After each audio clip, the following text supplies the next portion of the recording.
दोस्तों, पानी के ऊपर बने बड़े बड़े ब्रिजेस की कंस्ट्रक्शन के दौरान इंजीनियर्स के लिए सबसे मुश्किल चैलेंज खुद पानी होता है। तो आज हम बात करेंगे कि पानी के ऊपर ब्रिजेस कैसे बनाए जाते हैं। दोस्तों, हमें पता नहीं कि कितने लोग ब्रिजेस के ऊपर से रोजाना गुजरते हैं, लेकिन हम में से ज्यादातर लोग इसमें छुपे कंस्ट्रक्शन के मास्टरपीस पर बिल्कुल भी ध्यान नहीं देते।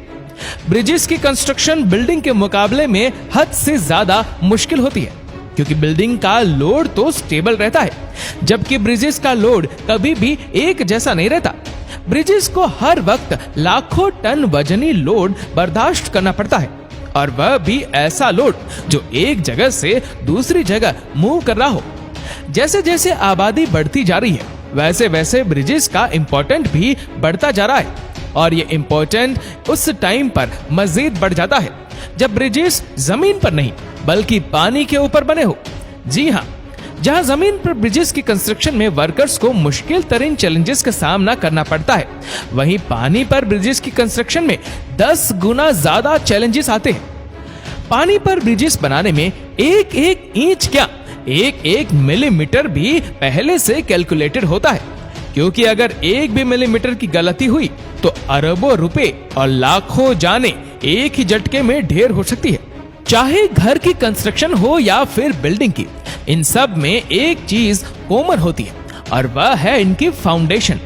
जैसे फाउंडेशन के बगैर कोई भी स्ट्रक्चर नहीं बन सकता, वैसे ही फाउंडेशन के बगैर ब्रिजेस की कंस्ट्रक्शन भी मुमकिन नहीं है। अब सवाल ये उठता है कि गहरे समंदर और दरिया पर बने ब्रिजेस की फाउंडेशन तो पानी के भी अंदर होती है, लेकिन पानी के अंदर ये फाउंडेशन आखिर बनाई कैसे जाती है? कैसे लहरों के नीचे अरबों लीटर पानी में इस काम को अंजाम दिया जाता है? और समंदर के अंदर बनी फाउंडेशन कैसे इतनी मजबूत होती है, जो पानी और लहरों के प्रेशर में भी ब्रिज को मजबूती से पकड़े रखती है? ये सब आप जान सकेंगे आज की इस वीडियो में। दोस्तों, पानी में कंस्ट्रक्शन करने के लिए इंजीनियर का सबसे पहला टास्क होता है पानी की गहराई देखना, और साथ साथ पानी के नीचे जो जमीन है उसके बारे में इंफॉर्मेशन कलेक्ट करना। पानी की गहराई कितनी है, पानी के नीचे जमीन पथरीली है या रेतीली, ये जानकारी हासिल करने के लिए प्रोफेशनल स्कूबा ड्राइवर समंदर के बॉटम तक जाते हैं, और कई हफ्तों तक सिर्फ इंफॉर्मेशन कलेक्शन का ही काम चलता रहता है। अगर पानी कम होगा तो फाउंडेशन के कंस्ट्रक्शन में भी आसानी होगी, लेकिन अगर पानी गहरा निकला तो वर्कर्स की जान को खतरा भी होगा। साथ साथ कंस्ट्रक्शन कॉस्ट और मेहनत दोनों 10 गुना ज्यादा बढ़ जाएंगी। इंफॉर्मेशन कलेक्शन के बाद जो फेज आता है वह सबसे ज्यादा इंपॉर्टेंट होता है कि आखिर अब स्ट्रक्चर बनाने के लिए पानी को इस जगह से कैसे हटाया जाए। जी हाँ, चाहे पानी कितना भी गहरा क्यों ना हो, जिस जगह फाउंडेशन बनानी होती है उस जगह से पानी हटाना पड़ता है, लेकिन इतना गहरा पानी आखिर हटाया कैसे जाए? इंजीनियर ने इसके भी 3 मेथड्स निकाल रखे हैं। सबसे पहला और सबसे पुराना मेथड कॉफर डैम कहलाता है, यानी जिस जगह कंस्ट्रक्शन होनी होती है उस जगह पर चारों तरफ इतनी मिट्टी डाली जाती है कि वह पानी के लेवल से भी ऊपर हो जाए। जब चारों साइड ब्लॉक हो जाती है तो बीच से पानी निकालकर उसको खुश्क कर लिया जाता है, जहां कंस्ट्रक्शन का काम अब आराम से किया जा सकता है। लेकिन ये इतना आसान भी नहीं होता। अक्सर ऐसा भी होता है कि साइड पर डाली गई मिट्टी नरम हो जाती है और पानी का प्रेशर डैम की वॉल को तोड़कर कंस्ट्रक्शन साइट में दाखिल हो जाता है, जिसकी वजह से वर्कर की जान को भी खतरा रहता है। इस मसले से निपटने के लिए कॉफर डैम मिट्टी से नहीं बल्कि लोहे की सीट से बनाया जाता है, यानी लोहे की सीट एक एक करके मशीन की मदद से पानी में डाली जाती है, जो एक मजबूत दीवार बन जाती है। कंस्ट्रक्शन का काम खत्म होने पर नॉर्मली कॉफर डैम को हटा दिया जाता है।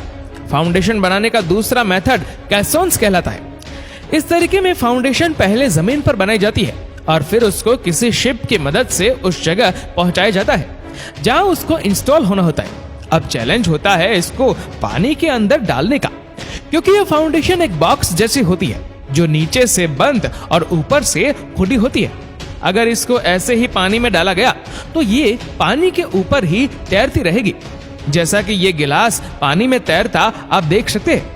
ये फाउंडेशन पानी पर फ्लोट ना करे, इसके लिए इंजीनियर के पास एक तरीका होता है अगर पानी ज्यादा गहरा होता है तो पहले शिप की मदद से बड़े बड़े पत्थर डालकर पानी के नीचे जमीन की भराई की जाती है और फिर कैसोन को पत्थरों के इस पहाड़ पर शिफ्ट क्रेन की मदद से रख दिया जाता है और आखिरकार में इसके अंदर ऊपर से कंक्रीट डालकर इसको और ज्यादा वजनी, लेकिन अगर पानी इससे भी ज्यादा गहरा हो तो फिर क्या किया जाए? इसके लिए फाउंडेशन बनाने का तीसरा मेथड इस्तेमाल किया जाता है जिसको बैटर्ड पाइल्स भी कहा जाता है। इस मेथड में लोहे के बड़े बड़े पाइप्स को शिप की मदद से कंस्ट्रक्शन साइट पर पहले ट्रांसपोर्ट किया जाता है। प्लान ये होता है कि पहले इन पाइप्स को पानी के नीचे जमीन में धंसाया जाए, लेकिन धंसाने का काम आखिर मुमकिन कैसे होगा? ये पाइप इतने हल्के तो होते नहीं कि इनको इतनी आराम से जमीन के अंदर धंसाया जा सके।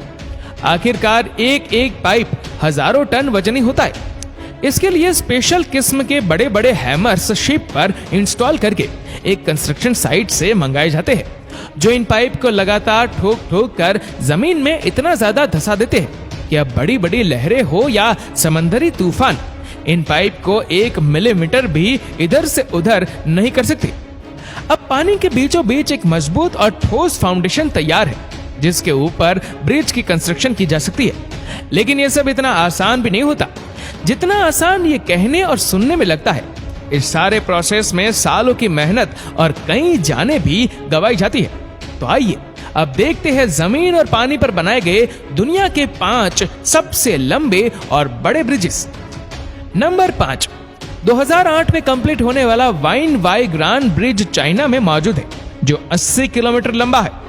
नंबर 4, दुनिया का चौथा लंबा ब्रिज भी चाइना में ही मौजूद है जो कैंज ग्रैंड ब्रिज कहलाता है और यह ब्रिज 106 किलोमीटर लंबा है।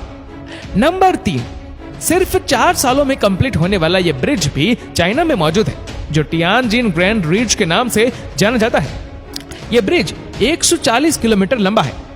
नंबर 2, दुनिया का दूसरा लंबा ब्रिज 157 किलोमीटर लंबा है जो ताइवान में मौजूद जैगवा वाइडक्ट के नाम से मशहूर है। और नंबर 1, दुनिया का सबसे लंबा तरीन ब्रिज चाइना में मौजूद है जो सिर्फ 5 सालों में तैयार कर लिया गया है जो हैरत अंगेज तौर पर 165 किलोमीटर लंबा है। इस ब्रिज को बनाने में 10,000 वर्कर एक ही वक्त में काम करते थे और इस पर टोटल 640 अरब रुपयों का खर्चा हुआ। दोस्तों, उम्मीद है इस वीडियो से मिलने वाली जानकारी आप सिर्फ अपने आप तक ही नहीं रखेंगे। अगर वीडियो अच्छी लगी है तो इसको भर भर के लाइक करें और दोस्तों के साथ भी शेयर करें। और दोस्तों, ऐसी ही और भी रोचक जानकारियों के लिए सब्सक्राइब करें हमारे YouTube चैनल को और Facebook पर फॉलो करें हमारे पेज को। धन्यवाद।